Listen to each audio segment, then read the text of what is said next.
want to start this morning with a question, which is simply this. Who here has ever had a bad day? You can throw a hand up if you have ever had a bad day. Okay, I think that's most of us. Some double hands going up as well, which is my next question. Have you ever had a string of bad days?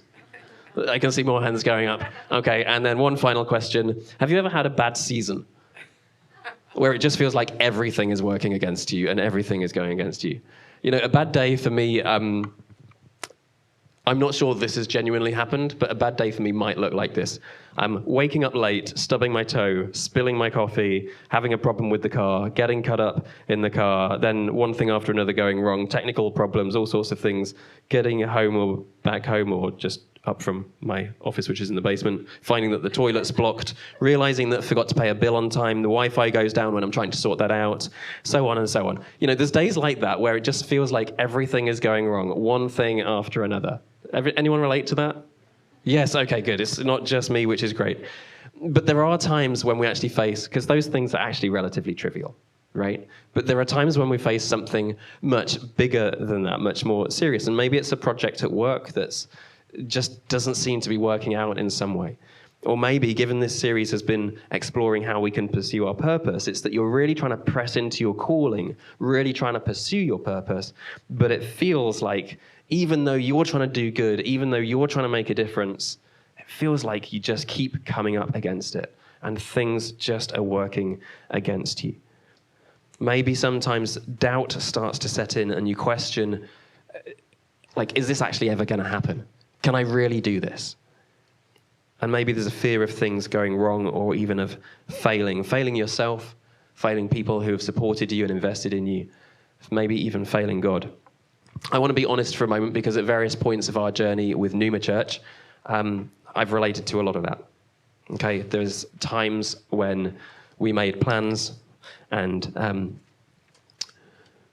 then got hit by COVID happening and everything locked down, and I was just like, I don't know how this is ever going to happen. Don't know what's going to go on. And various restrictions got put in place, and then we got, you know, we launched, we had 8 weeks in person, and then everything got shut down, and just challenge after challenge. And there have been times in the journey where I have had my doubts and I have had my fears, and I've feared failing the people that have supported us. I've feared failing God. And there have been times that actually there have been people who have been for us who have suddenly been against us. We've faced, as I say, one challenge after another when it's come to the impact that COVID has had on our journey. And there have been times, if I'm being honest, that I have wondered if just quitting and going home would be the easier option. And I don't think I'm alone in that feeling of sometimes just feeling like giving up would just be easier. But there are times when God has called you to something, God has put something on your heart or something on your life, and you're like, even though I'm facing the opposition, I know I need to keep going. And so this morning I want to talk about that, like how do we face opposition and keep going? So I want to talk about 4 ways to win when the going gets tough. 4 ways to win when the going gets tough. And we're looking at Nehemiah chapter 4. If you've got a Bible with you, you can turn to that. Again, there's a lot of verses, so we're not going to throw them all up on the screen. Let's just pray, and then we'll dive into it. Father God, I want to thank you for giving us your word, the scriptures, the Bible, to teach us, to correct us, to reveal yourself to us, to reveal your purposes to us. Thank you that it is a living, an active word, and I pray, God, this morning it would be living and active in us, and that your word would bear fruit in our lives, that we might glorify you in all we do. In Jesus' name, amen. Okay, quick recap. 587 BC, Jerusalem was besieged. The city, it was the city of God's people, and the Israelites were taken into captivity in Babylon. 143 years later, work has started and stopped on rebuilding the temple. And the city still lies in ruins, and God calls Nehemiah, who was an ordinary guy, he was still in exile, God calls him to do something extraordinary, to go back to Jerusalem, to rebuild the city, and in the process to restore the hope of his people. So chapters 1 and 2, Nehemiah receives the news of the city. He spends 4 months mourning, fasting, and praying. He approaches the king that he serves, and he is given permission to return to Jerusalem. And the king gives him letters for safe passage and for provision. Chapters 2 and 3, the work begins. And everyone from nobles and officials to priests and temple servants, goldsmiths and merchants, fathers and their children, they all get involved and set to rebuilding the city walls and restoring its gates. And that's where we then reach chapter 4 that we're looking at today. We're going to pick it up at verse 1. Let me just read the first few verses for you. When Sanballat heard that we were rebuilding the wall, he became angry and was greatly incensed. He ridiculed the Jews, and in the presence of his associates and the army of Samaria, he said, "What are those feeble Jews doing? Will they restore their wall? Will they offer sacrifices? Will they finish in a day? Can they bring the stones back to life from those heaps of rubble, burned as they are?" And Tobiah the Ammonite, who was at his side, said, "What they're building, even a fox climbing up on it would break down their wall of stones." And so they face this ridicule. Sanballat and Tobiah, who we've just read about, have been mentioned before in Nehemiah in chapter 2. Chapter 2, verse 10, Nehemiah tells us that when the king first sent Nehemiah, they, being Sanballat and Tobiah, were very much disturbed that someone had come to promote the welfare of the city. And in chapter 2, verse 19, Nehemiah says again, they mocked and ridiculed us. And now that the work is underway, the ridicule picks up again. And that's what we find at the beginning of this. They're facing this opposition. And I kind of feel like this is always the way. You try and step out and do something good. You try and step out and follow what God's called you to do, and you face opposition. Something comes against you. Maybe you step out to do something that requires faith, and then you face resistance. I want to say this. The devil doesn't bother with those who aren't a threat. Our enemy has no interest if you are not a threat to him. But if you are a threat and if you are trying to pursue the things of God, he is going to show up and you are going to face opposition. Encouragement for the day, hey? We shouldn't be surprised when we face opposition, but there is a way through it. There is a way to win when the going gets tough. So I wonder what you would do if you were in Nehemiah's position, or what do you do if you are in that position when people start ridiculing you and coming against you, or when they start asking questions, when they mock you, or when they throw insults, when critics show up, when the naysayers raise their voice. I kind of think that often, and maybe it's just me, but often our initial reflex response is to try and want to defend ourselves. But Nehemiah doesn't do that. Very next verse. Hear us, our God, for we are despised. Turn their insults back on their own heads. Give them over as plunder in a land of captivity. Don't cover up their guilt or blot out their sins from your sight, for they have thrown insults in the face of the builders. So we rebuilt the wall till all of it reached half of its height, for the people worked with all their heart. Isn't it amazing? He doesn't engage with the opposition at all. He just turns straight to God. And so here's the first way to win when the going gets tough. Engage with heaven before you engage with earth. Engage with heaven before you engage with earth. If you're dealing with critics, if you're dealing with opposition, if you've got people questioning you and doubting you, if people are saying you're too old or too young or too inexperienced or too busy or that you're not qualified, if there's people questioning your ability to accomplish what God has called you to, recognize God has not called you to be answerable to your critics. You are answerable to God. So turn to heaven and engage with heaven before you engage with earth. Hear us, our God. Nehemiah's first response. As Rich was saying during prayers, the Israelites turned to God. The disciples in the boat with Jesus turned to Jesus. Right? That's what we need to do. We need to turn straight to prayer, straight to God. And this is quite an impassioned prayer, which is quite difficult, and I don't have time to properly press into this. But Nehemiah says, turn their insults back on their own heads. Give them over as plunder. Don't cover up their guilt or blot their sins.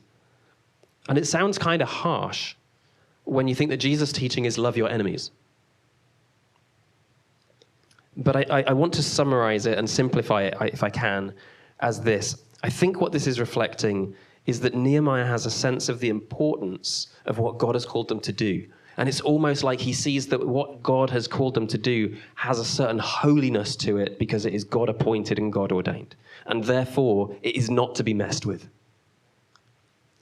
And so there's almost this righteous anger within him that is there. These guys are standing up against those who are trying to do God's work. So God, deal with them. Because what you've called us to do is holy. What you've called us to do is so important. It cannot be messed with. And these people have no right to mess with it. I think that's where this is coming from. And there is a place for that. For us to recognize the holiness of God's call. And so having taken a moment to engage heaven, to pause and pray, they returned to their work. And I love that verse 6 says, so we rebuilt the wall till all of it reached half its height, for the people worked with all their heart. And I'll come back to that in a moment, that idea. But I love it because I think it indicates that if anything, a bit of pushback of opposition has actually caused them to press in all the more, to work at it with all their heart, to know that this is something that needs to be done. Let's keep going. Verse 7. But when Sanballat, Tobiah, the Arabs, the Ammonites, and the people of Ashdod heard that the repairs to Jerusalem's walls had gone ahead and that the gaps were being closed, they were very angry. They all plotted together to come and fight against Jerusalem and stir up trouble against it. But we prayed to our God and posted a guard day and night to meet this threat. Note that the opposition is now bigger and stronger. Originally, Sanballat and Tobiah. Now it's Sanballat and Tobiah and the Arabs and the Ammonites and the people of Ashdod, which I don't know if they're called Ashdodians or what they would be referred to as. But it's no longer just ridicule, and it's no longer just Sanballat and Tobiah. It's now Sanballat and Tobiah and all these other people, and they're plotting together to fight against Jerusalem and stir up trouble against it. The whole thing has got much bigger. The level of opposition is greater. But again, how does Nehemiah respond? Well, what we've just learned, engage with heaven before you engage with earth. Verse 9, but we prayed to God. That's the first response. Engage with heaven before earth. But also, and we posted a guard day and night to meet the threat. What does that mean in practice? I think it means that we can face opposition both spiritually and practically. Pray to God and post a guard. It's been said, pray like it depends on God and work like it depends on you. I want to give a word of caution and context to that, because I think that can be misappropriated sometimes. Working like it depends on you does not mean that you try to do everything in your own strength. We learned last week that the first thing that's going to help us achieve our God-given purpose is to involve God himself. He is the one, by his divine power, who can do something extraordinary through ordinary people. So it can't be about us trying to do everything in our own strength. We have to involve God. I think what this means is we commit ourselves wholeheartedly to the call of God. Working with all your heart means committing ourselves wholeheartedly. It means giving ourselves fully to pursuing the purposes that he's given us. And I think the idea of posting a guard day and night to meet the threat goes beyond that. So it goes beyond the fact that we can face opposition just or both spiritually and practically. It gives us something very specific. So I want to dive into that. It's something specific about what to do, when to do it, and why. Okay, the what is post a guard. Peter writes, be alert, or stay alert, or be watchful, different translations. Because your enemy, your adversary, the devil, prowls around like a lion, looking for someone to devour. We have an enemy that we need to be on guard against. Jesus says the enemy comes to steal, kill, and destroy. So we need to be on guard, to stay alert, to be watchful, that we don't fall prey to the enemy's schemes and attacks. Because he wants to steal everything that gives us life. He wants to deceive us to walking in ways that lead to death. But Jesus has come to lead us into truth and into freedom and into life. And that's why we need to post a guard to protect us against the enemy so that we can follow the ways of Jesus. John wrote to Christian believers in Asia Minor saying, guard yourselves from idols. That's 1 John 5, verse 21. The Amplified translation of the Bible expounds that as false teachings, moral compromises, anything that would take God's place in your heart. So it's not just the devil that we need to guard ourselves from. It's also those who promote falsehoods, whether knowingly or not. It's also those who argue for moral compromise. And maybe it's because they simply don't know better and they themselves have been deceived. Or maybe it's because intentionally they're trying to lead you into moral compromise. And it's anything that would take God's place in our hearts. So it's not just the devil we need to guard ourselves from, it's others. Not everyone, understand me in that, but we need to be aware of those that might lead us away from the ways of God. And Proverbs 4:23 instructs us, above all else, guard your heart, for everything you do flows from it. The Passion Translation puts that verse this way: guard the affections of your heart, for they affect all that you are. So a good question to ask ourselves is, what is it that actually has my heart's affections? What is it that my thoughts and desires naturally tend towards? We need to post a guard to stay alert, to be watchful of our enemy, the devil. We need to post a guard and stay alert and be watchful against those who might lead us into false teaching and moral compromise. But we also need to be on guard against ungodly desires within ourselves. So the what is post a guard. When, day and night. Simply put, at all times. Right? I've heard it said many times, be aware of the dangers of the darkness. I.e., we're weak when we're tired. We're weak when we're alone. All of that is true.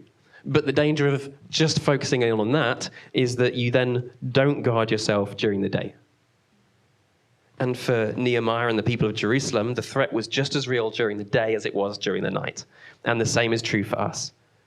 Those ungodly desires within us, those voices of false teaching and moral compromise, the devil, they're looking for any opportunity, whether it's day or night. So we need to post a guard day and night at all times. And the why is to meet the threat. Right? Let's recognize there is a threat against us. This is not just religious dogma. This is a reality. And we have to be aware of that and conscious of that in order to know the importance of posting the guard. We all face opposition that is both spiritual and practical. So we need to face our opposition both spiritually and practically. To engage heaven before we engage with earth. Pray to God. And to post a guard. Back to the text, we're at verse 10. I need to pick up my speed quite a bit here. Meanwhile, the people in Judah said, the strength of the laborers is giving out. There's so much rubble that we cannot rebuild the wall. Also, our enemies said, before they know it or see us, we will be right there among them and will kill them and put an end to the work. Verse 12, then the Jews who lived near them came and told us 10 times over, wherever you turn, they will attack us. Again, we've got progression. So first it was the ridicule of Sanballat and Tobiah. Then it was the plot of Sanballat, Tobiah, the Arabs, the Ammonites, and the Ashdodians to come together and attack Jerusalem. But now we've got the people of Judah themselves growing weak and starting to doubt that the wall can be rebuilt. We've got their enemies planning not just to attack them, but to kill them. And we've got the Jews nearby living in and spreading fear. 10 times over they came and said, wherever you turn, they're going to attack. And doesn't life feel like that sometimes? You're facing one thing, and then there's something else that happens, and then something else, and it feels like one thing is happening on top of another, on top of another. The weight of it all begins to feel like it's too much to bear. That he's dealing with the threat of the enemy is outside, But now he's got to deal with some of the opposition within as well. That doubt and that fear that is coming in. People who are tired and worn out and disheartened and disillusioned, and people who have lost hope. So let's see what he does this time. Verse 13. Therefore, I stationed some of the people behind the lowest points of the wall at the exposed places, posting them by families with their swords, spears, and bows. And after I looked things over, I stood up and said to the nobles, the officials, and the rest of the people, don't be afraid of them.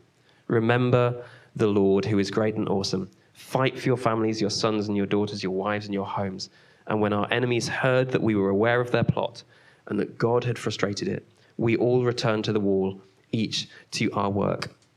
So verse 13 at the beginning of that is very similar to what we've just been talking about. Nehemiah posts a guard. But there's something more specific about his approach here, and I just want to push into this very briefly. I stationed some of the people behind the lowest points of the wall at the exposed places. So more than just staying alert and being watchful, generally, we need to be aware of and guard the exposed places. So I want to ask this. Where are your exposed places? Where are your areas of weakness? Where are you most susceptible to attack? My father-in-law, he's been a pastor and a chaplain for many, many years, once said to me, and he was speaking more specifically about men, but he said, we all face one of three main areas of weakness: power, money, and sex. And pretty much every guy I've spoken to relates to that. And I want to say this: if you do relate to any of those, you need to be even more intentional about guarding that area of your life. If that is an exposed place, an area of weakness where you are susceptible to attack, guard it. Guard it all the more. It might be something else for you, an area of your life or your call that is a potential place of weakness that has come to mind as I'm talking about this. And if that's the case, that God is bringing something to your mind, be intentional about guarding that area. Put things in place to strengthen your areas of weakness. But verse 14, we get to the third way that we can face our opposition. So the first was to engage with heaven before you engage with earth. The second is to post a guard to strengthen our areas of weakness. The third is to face your fears with faith. Nehemiah says to the people, to the nobles, the officials, and to the rest of the people, don't be afraid. Remember the Lord who is great and awesome. Now, I haven't done this count myself, but apparently that command, don't be afraid, features 365 times in the Bible. As though God were saying, every day of the year you need to be aware that I say to you, do not be afraid. And the reason not to be afraid is not because of our own power, not because of our own might, not because of our own strength, not because of our own strategies, but because of this. Remember the Lord who is great and awesome. That's why we shouldn't be afraid, because we have a God who is for us, who is great and awesome. So when you're facing opposition, we need to choose where to look. What are we going to focus on? Are we going to focus on the thing that we're facing, the challenge, the opposition, or are we going to focus on the one who can get us through it? Are we going to focus on what's against us, or are we going to focus on the one who is for us? Romans 8:31. What then shall we say in response to these things? If God is for us, then who can be against us? It's a rhetorical question. We need to get the focus off ourselves and onto God, off of the problem, off of the opposition, back onto God. We need to remember the battle isn't ours. The battle belongs to God. In fact, that's precisely what God said to King Jehoshaphat in 2 Chronicles 20. He spoke through Jahaziel, who was the son of Zechariah, and he said this: do not be afraid or discouraged because of this vast army that is coming against you. For the battle is not yours, but God's. Stand firm. See the deliverance the Lord will give you. Do not be afraid. Do not be discouraged, because the Lord will be with you. And I believe he says the same to us, that when we're facing opposition, he says this: don't be afraid or discouraged. The battle isn't yours, it's God's. Stand firm. See the deliverance that God will give you. Don't be afraid. Don't be discouraged, because the Lord will be with you. This is where we need to have faith, to have confidence that God is for us, even if others are against us, to have confidence that God is with us, even if it feels like we're having to face our opposition alone, to know that God will never leave us or forsake us, even if there are people around us who do. And if you've been around Numa for any length of time, you've probably heard us talk about our 3 core values. Jesus is our message, people are our passion, love is our mandate. We have a set of cultural values. One of those is faith is our perspective, which we define this way. We view life through the lens of faith, knowing that God is knowing that God is good and that he is for us. And that's what we need to do in the face of opposition. When the going gets tough, we need to look at it through the lens of faith, knowing that God is good and that he is for us. Remember the Lord who is great and awesome. And then having faced our fears with faith, we need to focus back on the mission. Verse 15, when our enemies heard that we were aware of their plot, that God had frustrated it, we all returned to the wall, each to our work. That brings us to the last of our 4 ways to win, which is simply this: keep at it. We first see it actually back in verse 6, after Sanballat and Tobiah have been ridiculing the Israelites. Nehemiah turns to God. He engages with heaven before engaging with earth. And it says, and then they return to the wall, rebuilding it to half its height. We see it again in verse 15. They return to the wall, each to their own work. And then again in verse 21, which we're not going to get to, but it says, we continued the work with half the men holding the spears from the first light of dawn till the stars came out. Now, at the beginning of the year, we looked at how we can start well, run well, and end well. Whether we're thinking about the year ahead, personal goals that we've set all the rest of our lives. We looked at a few verses at the beginning of Hebrews 12, and Hebrews 12 verse 1 encourages us, let us run with perseverance the race marked out for us. And that's what we need to do when we face opposition, when the going gets tough, to persevere, to keep going, to keep at it. Running the race that's marked out for us, pursuing our God-given purpose with everything that we've got. Just keep at it. If we get knocked down, get back up. If we face opposition, give it to God and get back to what he's called us to. Because time and time again, this is what we're seeing Nehemiah do. He faces the opposition and then he gets right back to work. He engages with heaven and gets back to work. He posts a guard and gets back to work. He faces the people's fears with faith and gets back to work. He just keeps at it, keeps pursuing the thing that God's called him to. Here's the bottom line for today. Don't let the enemy stop what God has started.